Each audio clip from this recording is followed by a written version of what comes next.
Did Hollywood accidentally bury some of the greatest movies ever made?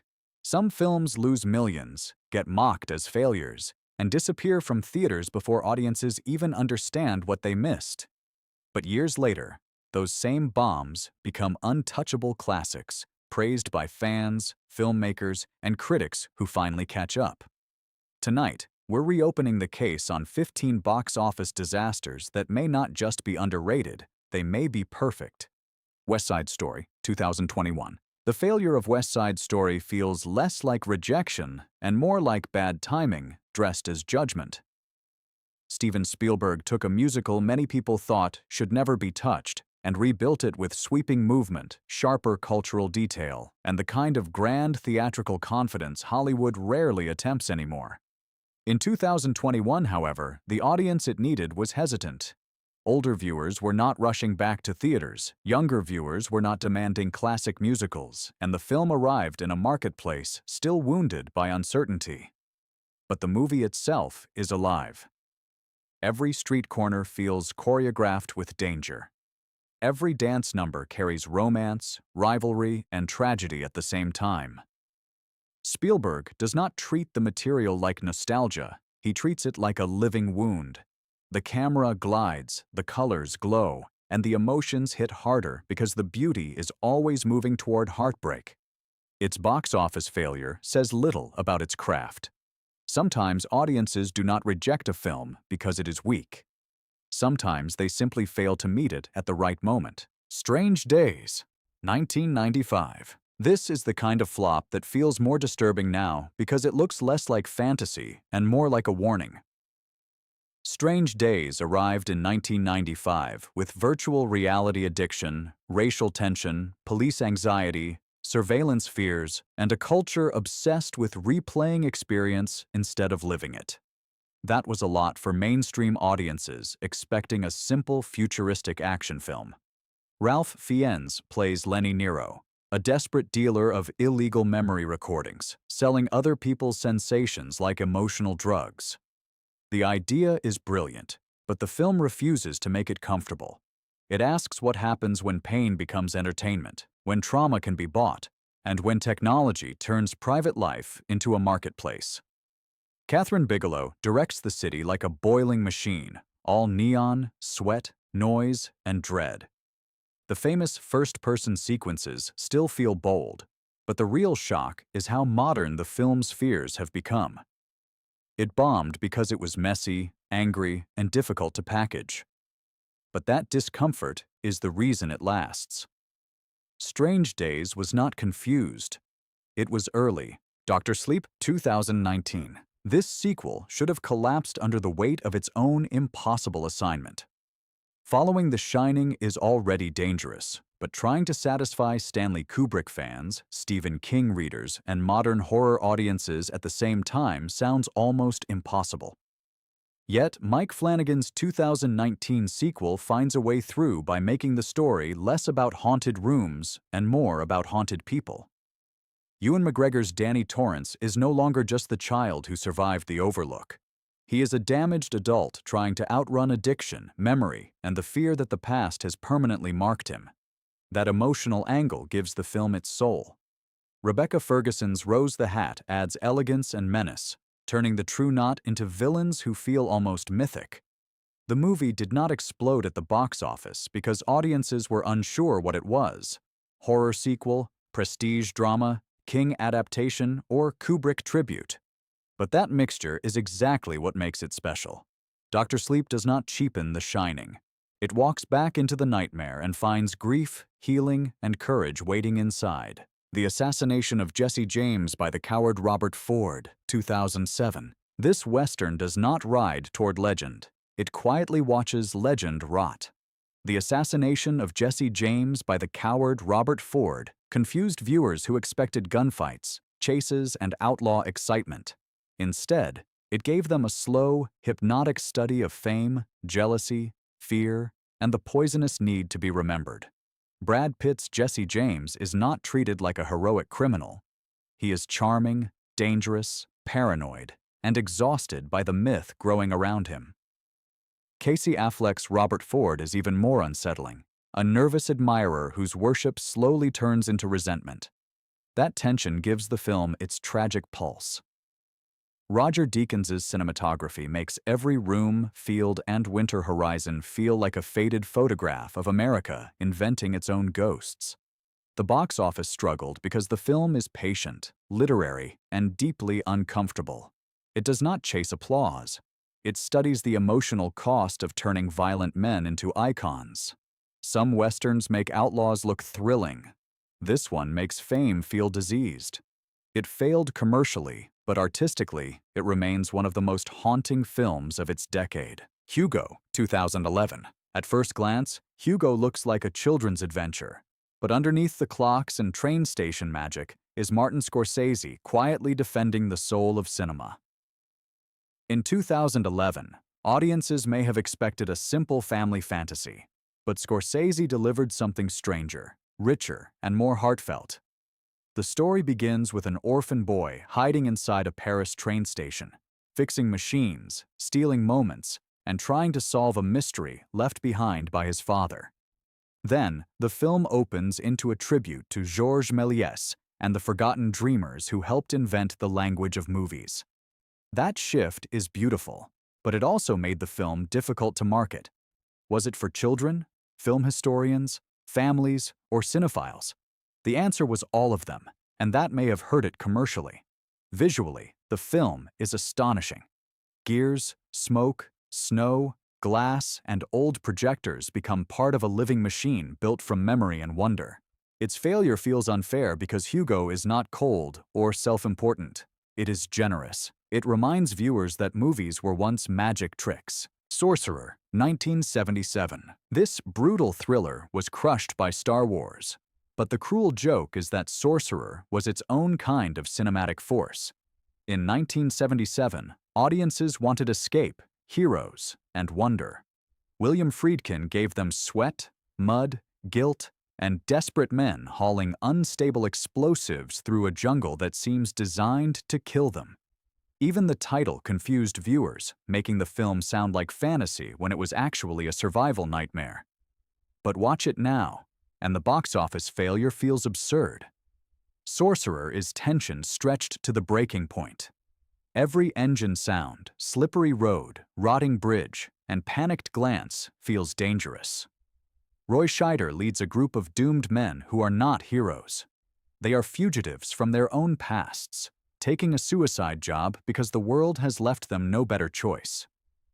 The famous bridge sequence is still one of the most nerve-shredding practical set pieces ever staged. This is not adventure with clean thrills. It is punishment, pressure, and fate closing in. The audience missed it then, but time corrected the verdict. Sorcerer is dirty, relentless, and brilliant. Scott Pilgrim vs. the World, 2010. This movie did not fail because it lacked style. It failed because it spoke a language the mainstream had not fully learned yet. Edgar Wright's 2010 film arrived as a collision of comic books, video games, indie rock, anime timing, awkward romance, and emotional immaturity turned into boss battles. For many casual viewers, that was too much to decode. Was it a comedy, action film, romance, fantasy, or music movie? The answer was yes, and that confusion made it hard to sell. But its energy is exactly why it became beloved. Every cut feels wired. Every fight turns insecurity into spectacle. Every visual joke lands like a panel exploding off the page. Michael Cera's Scott is not a clean hero. He is selfish, passive, funny, and painfully immature, which makes his journey sharper than the film's candy-colored surface suggests. The box office rejected it, but younger viewers found it later and treated it like a secret handshake. Today, its rhythm feels completely natural because pop culture finally caught up. Scott Pilgrim was not too weird.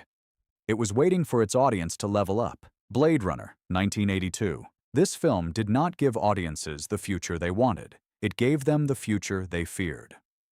Ridley Scott's 1982 sci-fi noir arrived at a moment when many viewers expected space adventure, clean thrills, or heroic spectacle.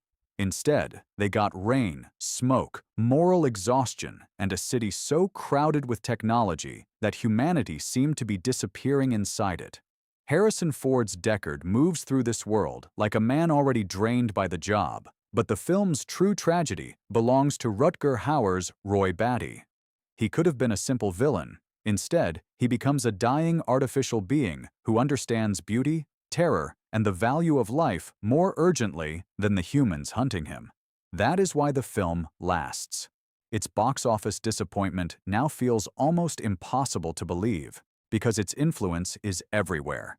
Cyberpunk design, futuristic cities, video games, music videos, and philosophical science fiction. It was too slow, too sad, and too strange for some viewers at the time. But its central question still cuts deep.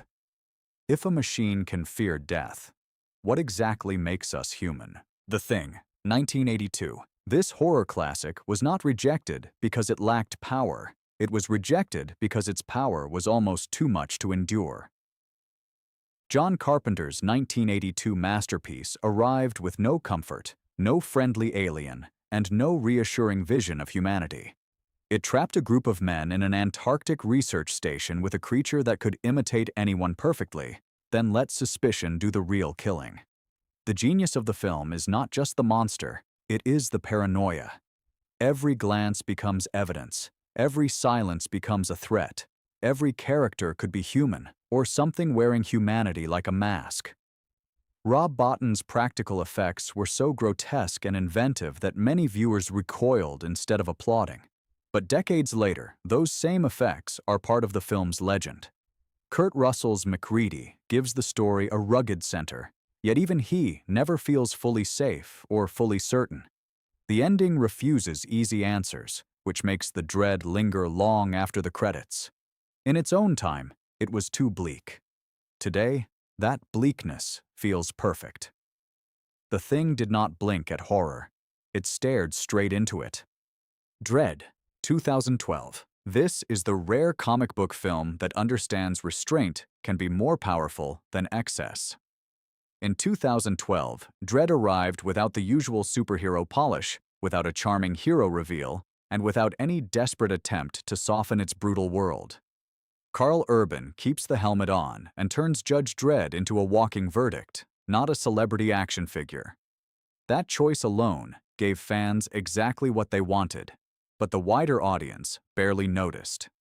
The story is beautifully simple. Dredd and rookie Judge Anderson enter a massive tower block ruled by a ruthless drug lord, and the mission becomes a floor-by-floor fight for survival. That contained structure makes the film lean, focused, and relentless. The slow-motion drug sequences add a strange visual beauty, contrasting dreamlike images with savage violence. The marketing failed to show why this version mattered, and the box office suffered. But once people discovered it at home, its reputation grew fast. Dread works because it never begs to be loved. It does its job with cold precision. No bloated mythology, no wasted movement, just grit, style, and ruthless efficiency. Fight Club, 1999. A studio movie about hating the world that studio movies help create was always going to be dangerous. David Fincher's 1999 Provocation looked like a film about men punching each other in basements.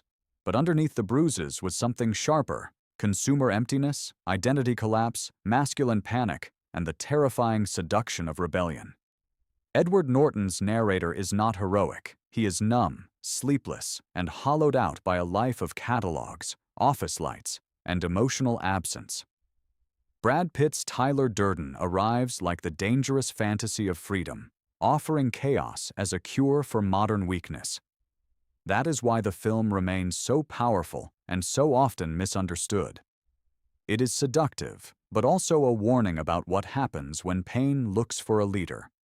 The marketing could not easily explain that contradiction, and audiences were divided. Was it satire, rage fantasy, thriller, dark comedy? The answer was all of them. Time transformed that confusion into obsession. Its images, twist, quotes, and attitude became part of pop culture. Fight Club did not just survive failure. It became a movie people still fight over. The Iron Giant, 1999. A giant robot fell from the sky, and somehow the real tragedy happened in the marketing department. The Iron Giant arrived in 1999 with everything a timeless animated classic needed: heart, wonder, humor, fear, and one of the most emotionally devastating endings in family cinema. But audiences barely showed up. The film was badly marketed, poorly positioned, and almost treated like an afterthought, even though Brad Bird had created something far richer than a simple cartoon adventure. The story follows Hogarth, a lonely boy in a small Cold War-era town, who discovers a massive alien machine with the power to destroy anything but the soul of a child learning right from wrong. That is where the film becomes unforgettable. It is not really about a robot. It is about fear, choice, friendship, and whether someone built for violence can decide to become something better. The Cold War paranoia gives the story real tension, especially through Kent Mansley, whose panic turns misunderstanding into danger. But the emotional center stays pure. The giant's journey from weapon to protector is simple enough for children and powerful enough to break adults. The box office ignored it, but time did not. The Iron Giant is not just underrated animation. It is proof that a perfect film can disappear before the world realizes it needed one. Children of Men, 2006. This film did not predict the future with gadgets. It predicted the future with exhaustion. Children of Men came out in 2006 and gave audiences a world so broken it felt less like science fiction and more like tomorrow's news report. Alfonso Cuarón imagines a society where humanity has become infertile, hope has collapsed, and people keep functioning only because collapse has become normal. That is what makes the film so disturbing. It does not need giant monsters or futuristic cities. Its nightmare is bureaucracy, violence, propaganda, refugee camps, dirty streets, and people too tired to believe anything can improve. Clive Owen's Theo begins as a numb man drifting through disaster, but the discovery of a pregnant woman turns him into the reluctant guardian of humanity's last chance. The film's long takes are legendary, but they are not just technical show-offs.